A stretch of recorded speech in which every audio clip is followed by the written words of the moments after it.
વિદ્યાર્થી મિત્રો, વિકિરણ અને દ્રવ્યના દ્વૈત પ્રકૃતિ, બે સ્વભાવ, એની આપણે ચર્ચા કરતા છે. એમાં આપણે એક ફોટોન ક્વોન્ટમની વાત કરી. આજે થોડી ચર્ચા કરીએ. એવો પ્રશ્ન એવો નથી કે ફોટો ઇલેક્ટ્રિક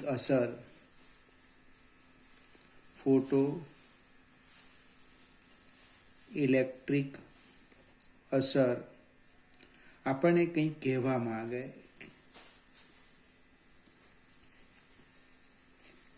કે વિકિરણ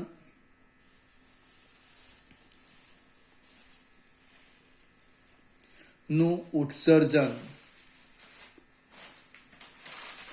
અને શોષણ એ ફોટોન સ્વરૂપે, એટલે ઉર્જાનો જથ્થો, જેને આપણે આગળ નામ આપ્યું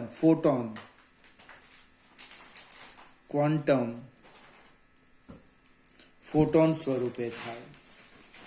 ફોટો ઇલેક્ટ્રિક અસર આપણે જે ચર્ચા કરી, પ્રાયોગિક પરિણામ, તરંગવાદની નિષ્ફળતા, આઇન્સ્ટાઈનની સમજૂતી, એમાં એક આ મુદ્દો આવ્યો કે જ્યારે દ્રવ્ય સાથે આંતરક્રિયા કરે ત્યારે એનું જે શોષણ છે એ અસતત સ્વરૂપે થાય, ઉર્જાના જથ્થા સ્વરૂપે થાય. 10 જૂલે તો 10, 20, 30, 40 જૂલ એ રીતે થાય, સતત નથી થતું. એ ઉર્જાના જથ્થાને આપણે ક્વોન્ટમ કીધું, ફોટોન કીધું. પ્રશ્ન એ છે કે આ જે ક્વોન્ટમ છે એને કણ તરીકે સ્વીકારી શકાય? તો આપણી પાસે એ માટેના બે પુરાવા છે. ક્વોન્ટમને કણ તરીકે લેવો એના બે પુરાવા છે. એમાં એક પુરાવો છે, આઇન્સ્ટાઈને સમજૂતી આપી કે વિકિરણના ફોટોનનું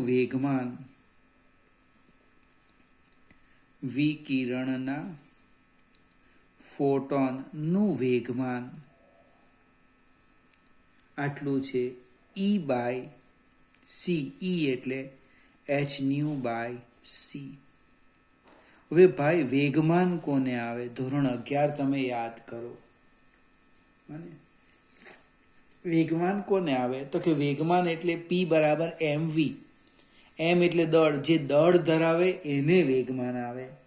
જો ફોટોનનું વેગમાન આટલું હોય, એનો અર્થ એવો થાય કે ફોટોન એટલે કે વિકિરણ કણ તરીકે વર્તે. ફરીથી બીજો મુદ્દો છે, એ આપણે કોર્સમાં નથી આવતો, આ ખ્યાલ આવે એવું છે કે આ આઇન્સ્ટાઈને સમજૂતી આપેલી કે વિકિરણના ફોટોનનું વેગમાન E/c. આપણે લગભગ ચેપ્ટર નંબર ભૂલી ગયો, પણ શરૂઆત કરેલી વિકિરણની, તેમાં પણ લાક્ષણિકતામાં આવતું હતું, જો સંપૂર્ણ શોષણ કરે તેને પ્રાપ્ત થતું વેગમાન U/c. યાદ આવે છે ને? U/c લખેલું, અહીંયા એ જ લખ્યું છે ને, પ્રાપ્ત થતું વેગમાન કોને મળે? મેં કીધું તેમ, જે દળ ધરાવે તેને. એનો અર્થ આ ક્વોન્ટમને કણ તરીકે સ્વીકારી શકાય. બીજી એક થિયરી છે, જેમ ફોટો ઇલેક્ટ્રિક અસર, એમ એક બીજી થિયરી છે, ખાલી નામ જોઈએ, કોમ્પટન. એના વિશે કદાચ ભવિષ્યમાં જો આ વિષય લેવ તો શીખવાનું મળશે. એમાં ઇલેક્ટ્રોન દ્વારા ક્ષકિરણના પ્રકીર્ણનનો પ્રયોગ, એની મદદથી પણ આપણને એવી સાબિતી મળે કે વિકિરણ કણ તરીકે વર્તે છે. હવે આપણે ફોટોનની લાક્ષણિકતા જોઈએ. પરીક્ષામાં પૂછી કાઢે, ભાઈ 2 માર્કમાં ફોટોનની લાક્ષણિકતા જણાવો, 4 મુદ્દા લખો, 2 માર્ક્સ આવી જાય. અને સરળ છે પાછા. પહેલો છે કે જ્યારે વિકિરણ દ્રવ્ય સાથે આંતરક્રિયા કરે ત્યારે વિકિરણ વાસ્તવિક કણની જેમ વર્તે છે. વિકિરણ એ વાસ્તવિક કણની જેમ વર્તે છે, જેને આપણે નામ આપેલું ક્વોન્ટમ ફોટોન. બને પહેલી લાક્ષણિકતા કે વિકિરણ દ્રવ્ય સાથે જ્યારે આંતરક્રિયા કરે, એના પર આપાત થાય બને, ત્યારે એ વિકિરણ એ વાસ્તવિક કણની જેમ વર્તે છે. બીજી લાક્ષણિકતા, ફોટોનની ઉર્જા E બરાબર h અને એનું વેગમાન જસ્ટ હમણે જ ચર્ચા કરી, P બરાબર E/c. It means h/c. એને પ્રાપ્ત થતું વેગમાન P બરાબર h/c. ત્રીજું, શૂન્ય અવકાશમાં ફોટોનની ઝડપ કેટલી? તો કે પ્રકાશની ઝડપ જેટલી.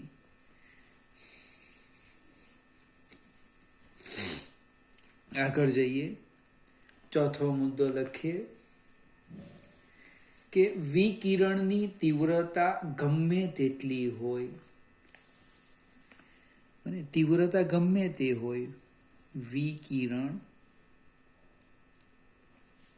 ની તીવ્રતા ગમે તે હોય, પણ જો આવૃત્તિ ન્યુ અને તરંગ લંબાઈ લેમ્બડા હોય તો ફોટોન ઉર્જા કેટલી થાય? ફરીથી સમજાવો. તીવ્રતા ગમે તે હોય, ઝાંખી હોય, વધારે હોય, જે હોય તે, પણ ધારો કે વિકિરણની આવૃત્તિ હું લખી દેમ ન્યુ અને તરંગ લંબાઈ લેમ્બડા લઈએ તો એની ઉર્જા કેટલી થવાની? તો કે એની ઉર્જા, એકની એક વાત કરું, h/, અથવા તો hc/લેમ્બડા. એને વેગમાન પ્રમાણે જસ્ટ ઉપર લખ્યું એ જ લખ્યું છે. કહેવાનો અર્થ સમજાવો કે આ જે ઉર્જા છે એને તીવ્રતા સાથે કોઈ લેવા દેવા નથી, એને આવૃત્તિ સાથે લેવા દેવા છે.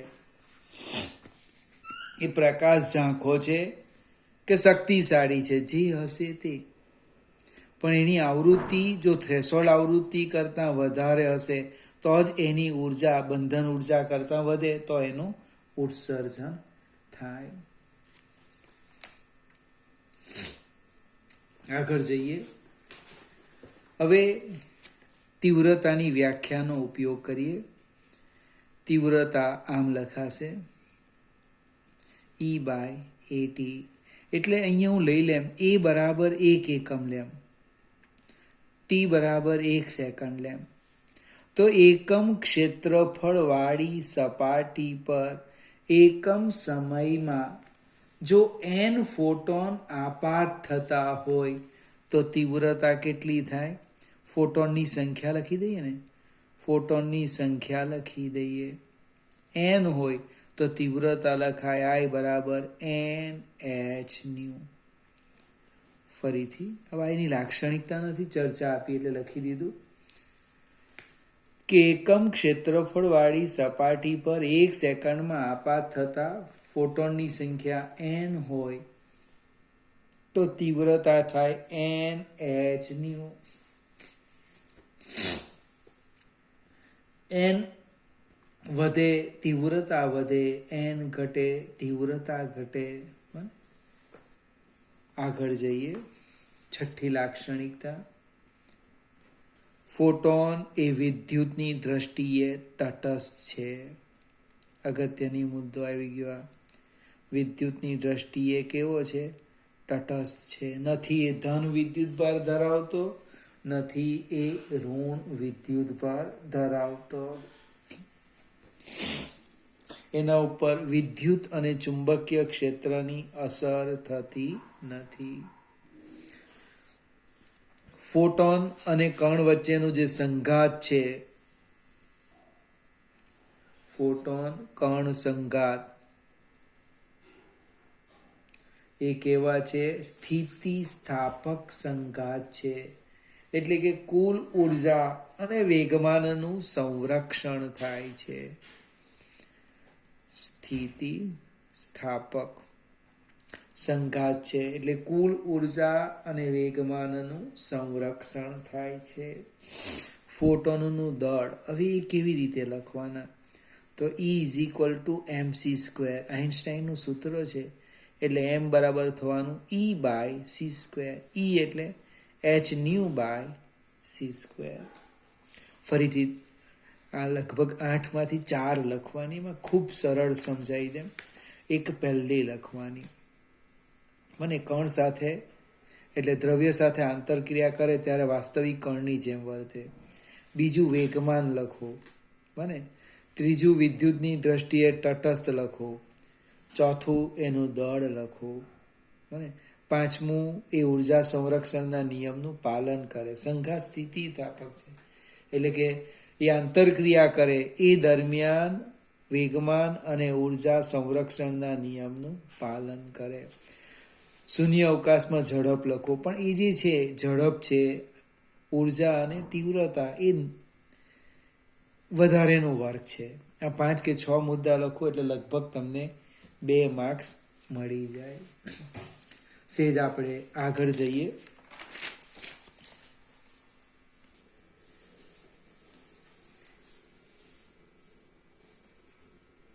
હવે આપણે એક સ્ટેપ આગળ વધીએ. વિકિરણના 2 સ્વરૂપની હું વાત કરું. દ્રવ્યનું કણ તરંગ સ્વરૂપ સમજાવો, દ્વૈત પ્રકૃતિ સમજાવો. હવે આપણી પાસે કેટલીક ઘટનાઓ છે, એ ઘટનાઓ અહીંયા સમજાવું છું. આગલા ચેપ્ટરમાં એક જોઈ ગયા વ્યતિકરણ, વિવર્તન અને ધ્રુવીભવન.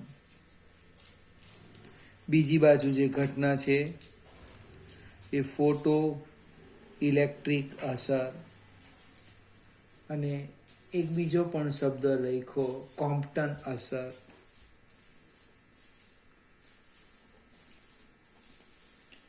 હવે વિકિરણની વાત કરીએ તો આ જે ઘટના છે વ્યતિકરણ, વિવર્તન અને ધ્રુવીભવન, એને જો સમજવું હોય તો તરંગ સ્વરૂપ અનિવાર્ય. કણ સ્વરૂપની મદદથી તમે આ ઘટનાને સમજાવી શકતા નથી. ફરીથી, વ્યતિકરણ, વિવર્તન અને ધ્રુવીભવનની ઘટના વિકિરણનું કણ સ્વરૂપ સમજાવી શકતું નથી. એને સમજવા માટે કયું સ્વરૂપ અનિવાર્ય છે? તરંગ સ્વરૂપ અનિવાર્ય છે.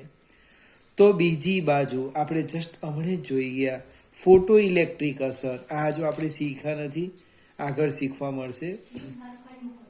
કોમ્પટન અસર, એને જો સમજવું હોય તો માત્ર વિકિરણનું કણ સ્વરૂપ અનિવાર્ય છે. તરંગ સ્વરૂપ આ ઘટના સમજાવી શકતું નથી. એટલે કે અમુક સંજોગોમાં વિકિરણ તરંગ તરીકે વર્તે, તો અમુક સંજોગોમાં વિકિરણ કણ તરીકે વર્તે. આમ વિકિરણ 2 સ્વભાવ, 2 પ્રકૃતિ ધરાવે છે. ફરીથી હેડિંગ આપણે લખ્યું નહીં. વિકિરણ ના 2 સ્વભાવ, દ્વૈત પ્રકૃતિ, 2 પ્રકૃતિ. કઈ? તો કે તરંગ અને કણ. એક સ્ટેપ આગળ વધીએ આપણે.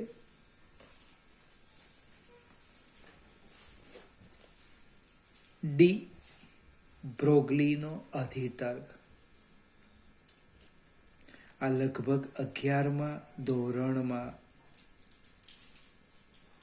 કેમિસ્ટ્રીમાં આવે. ડી બ્રોગલી નો અધિતર્ક.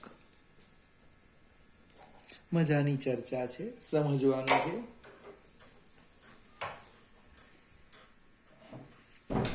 વિકિરણ બે સ્વરૂપ ધરાવે. વિકિરણ બે સ્વરૂપ ધરાવે, એક કણ સ્વરૂપ અને બીજું તરંગ સ્વરૂપ. તો આજે ડી બ્રોગલી છે એણે પણ શું કીધું કે દ્રવ્ય પણ ધારણા કરી છે, સાબિતી નથી. દ્રવ્ય પણ બે સ્વરૂપ ધરાવે, કણ અને તરંગ સ્વરૂપ.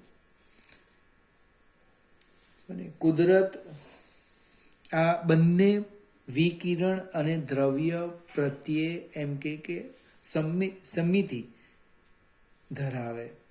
જો વિકિરણ બે સ્વરૂપ ધરાવી શકતું હોય તો દ્રવ્ય પણ બે સ્વરૂપ ધરાવી શકતું હોવું જોઈએ. કોણ કે ડ બ્રોગલી છે, જેની કોઈ સાબિતી નથી. દ્રવ્ય પણ બે સ્વરૂપ ધરાવતું હોવું જોઈએ. ડ બ્રોગલી શું કહે? ડ બ્રોગલી કંઈ કહેવા માંગે કે પી વેગમાન અને લેમડા તરંગ લંબાઈ હોય.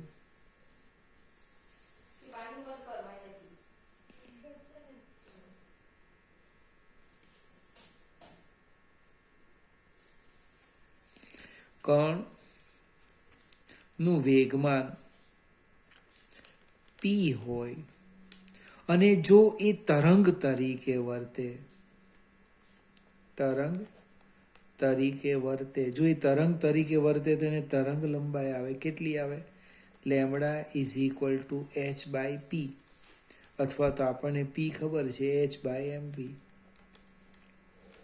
એટલે ડ બ્રોગલી કંઈક આવું કહેવા માંગે કે જો કણ તરંગ તરીકે વર્તો હોય, કણનું વેગમાન પી લઈએ તો એની તરંગ લંબાઈ, અને તરંગને તરંગ લંબાઈ આવે, કણને નહીં આવે. Lambda is equal two h/p બને, એટલે h/mv, m દળ, v વેગ ને h પ્લાન્ક અચળાંક. આ જે સમીકરણ છે એને કહેવાય ડ બ્રોગલીનું સમીકરણ કહેવાય.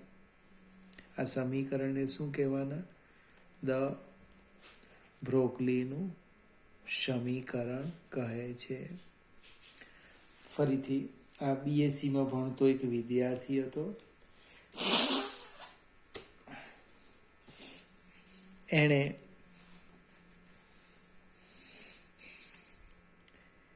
વિકિરણની સમજૂતી પછી એક વાક્ય લખ્યું કે કુદરત બંને સ્વરૂપો પ્રત્યે સિમેટ્રી ધરાવે. જો વિકિરણ બે સ્વરૂપ ધરાવી શકતો હોય તો દ્રવ્ય પણ એમ કે બે સ્વરૂપો ધરાવી શકે. કયા કયા? કણ અને તરંગ તરીકે. સાબિતી કોઈ નથી. જો કણનું વેગમાન પી હોય અને તરંગ તરીકે વર્તો હોય તો ડ બ્રોગલી એની તરંગ લંબાઈ લખી. કેટલી? Lambda is equal two h/p. અને ડ બ્રોગલીનું સમીકરણ કહે છે. આ કેમિસ્ટ્રીમાં આવી ગયું હતું અને આપણી પાસે ઘણા બધા એક્ઝામ્પલ આના પર આધારિત છે. હવે સેજ આગળ જઈએ. આ જે તરંગ લંબાઈ છે એ ફોટોન માટે પણ સાચી છે. એમ કે કેવી રીતે તે જોઈએ તો કે ફોટોનનું વેગમાન લખું છું. વાક્ય રચના ફોટોન માટે ચેક કરીએ કે ફોટોનનું વેગમાન P બરાબર E/c, એટલે કે ની કિંમત મૂકે h/c. પણ new lambda is equal two c, એટલે કે ν/c ઇઝ ઇક્વલ ટુ 1/λ. એનો અર્થ શું થવાનો છે? પી બરાબર H lambda, it means lambda બરાબર એચ બાય બી. કોના માટે મેળવ્યું? ફોટોન માટે મેળવ્યું. બને એટલે ફોટોન કણ તરીકે વર્તે ને વાસ્તવમાં એ કોણ છે? વિકિરણ છે, અને એની સાથે પણ સાંકળી શકાય. ફોટોનની ડ બ્રોગલી તરંગ લંબાઈ વિદ્યુત ચુંબકીય વિકિરણની તરંગ લંબાઈ સાથે આપણે સાંકળી શકીએ. એટલે કે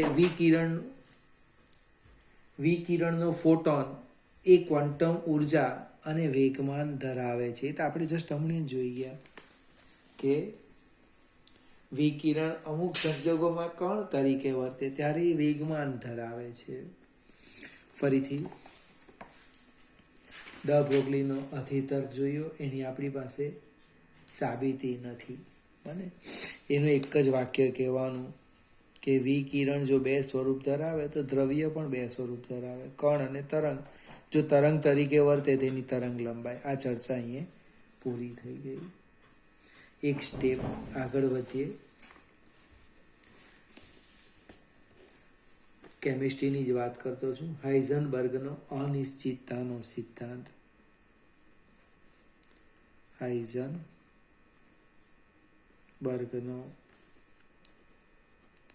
અનિશ્ચિતતાનો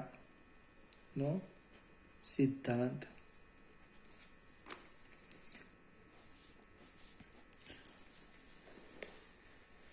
હવે પ્રશ્ન થોડી ચર્ચા કરીએ, સમયનો સદુપયોગ કરીએ કે દ્રવ્ય કણ જો તરંગ તરીકે વર્તે તો શું થાય તેની વાત કરીએ. તરંગનો આવો આકાર લઈ લઈએ, માત્ર સમજૂતી છે. હવે બે શબ્દ છે, એક કણનું સ્થાન આવે,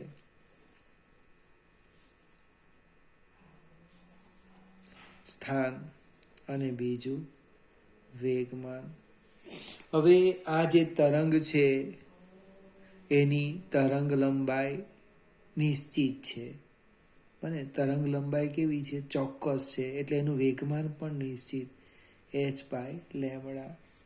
પણ વેગમાન નિશ્ચિત થઈ ગયું, પણ સ્થાન કેવું છે? અનિશ્ચિત. તમે કહી નહીં શકશો કે અહીંયા હશે, અહીંયા હશે, અહીંયા હશે, અહીંયા હશે, અહીંયા હશે. કેવું છે? મુશ્કેલ છે. તો એના માટે એક બીજો શબ્દ આવે છે, તરંગ પેકેટ. હું બહુ ટૂંકમાં સમજાવું, તમે શાંતિથી સમય મળે તો ચોપડીમાં જોજો.